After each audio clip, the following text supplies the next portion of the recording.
This week, we were struck with the news that one man may have killed as many as 93 people, which would make him the worst serial killer in our nation's history. Where did this come from? Well, we assigned RT correspondent Natasha Sweatte to find out. The man the FBI is calling the most prolific serial killer in our country's history was known to be defiant with law enforcement. But one Texas Ranger was able to get Samuel Little to open up, confessing to 93 murders while already serving 3 consecutive life sentences in prison. After 700 hours of interviews, Texas Ranger James Holland was able to get Little to reveal the murders he's committed throughout the country. From 1970 to 2005, Little says he strangled 93 victims. It's helped solve 50 cold cases that were short on DNA. Little says he preyed upon those who were prostitutes or drug addicts. In an FBI news release, Christine Palazzolo, a crime analyst, says for years Samuel Little believed he would not be caught because he thought no one was accounting for his victims. But even though he is already in prison, the FBI believes it is important to seek justice for each victim to close every possible case. Just like 19-year-old Mary Ann of Miami. Tell me about Mary Ann. She's what you nowadays they call a transgender. She's a black male dressed up as a female. He took her about a mile outside of the city to Alligator Alley, which is covered in vegetation. He shares the chilling details of how the murder took place. Drug her into the growths back there and pulled her deeper into there's a path. A little path was running somewhere. I don't know where it led it to, but it was running deeper into the undergrowth. It's like Everglades like that. And we ran into some water running. But before we got to the water, the earth was mushy. I turned her loose, and she fell into it face down. Little confessed to dozens of other murders. North Little Rock. Tell me what that girl looked like. Oh man, I loved her. So you meet this girl, I guess you're at a strip bar downtown Columbus. I went on my car, and this white girl come out behind the building. And I'm in my trunk. She walked over to me, say, come on, y'all, can you take me to Miami? Describe the Las Vegas victim. She was kind of thin, dark skinned, about 40 years old. She was out there hustling. I met her in a nightclub in New Orleans. That's the only one that I ever killed by drowning. Ranger Holland said the first thing he noticed was Little's intelligence. He was able to remember every victim with the smallest details of the surroundings. He knew Little liked to sketch and asked him to draw some of the victims. Now his wall is covered in drawings showing the emotion of how he left his victims. Holland was able to promise Little the death penalty wouldn't be used against him. With some pizza and Dr. Pepper, he was able to get Little to confess.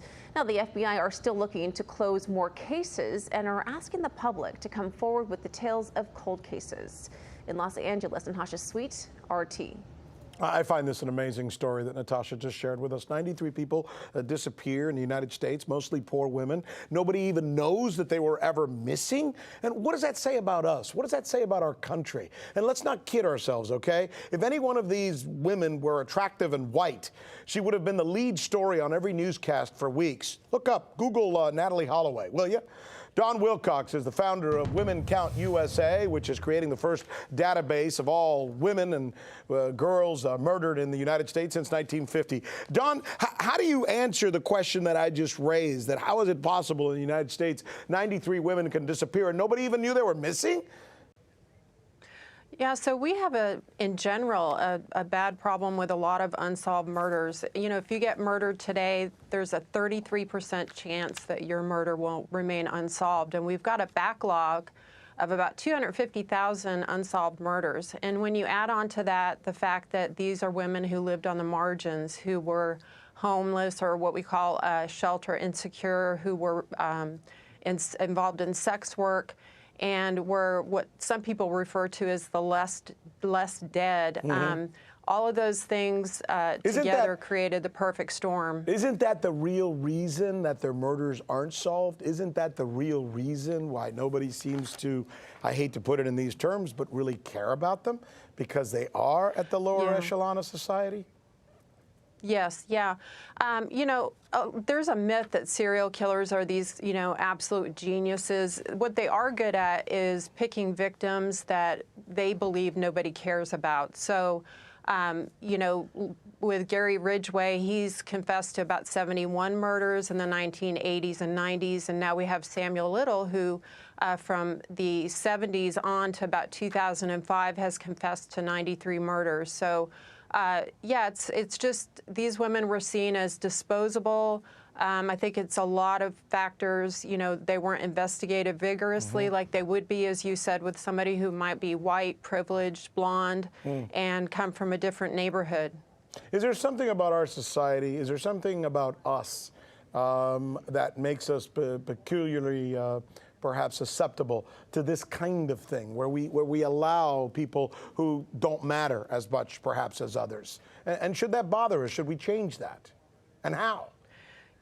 Yeah, I mean, I think it's, it's kind of like the canary in the coal mine, how we treat the least of us or what we consider the least of us says a lot about our compassion. And, also violence against women in general is not something that's talked about. It's ignored. I've got 1,800 women who were killed in 2018 on my list at Women Count USA, and most of those women went for help, did everything, and it wasn't enough.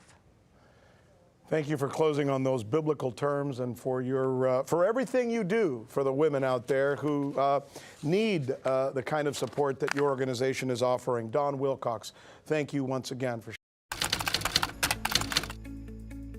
So you haven't heard that we're the ones covering the stories that you won't see covered anywhere else? In Venezuela, Kazakhstan, let's go to Hong Kong. And the media reaction to that has been crickets. How about the way we cover those stories? What the hell does that mean? Wally, Wally, Wally. That's the key word in this case, uprising. Can you believe that? Watching. This is the right thing for members of the media to do, to actually pick sides. Look, if you like what you see, subscribe.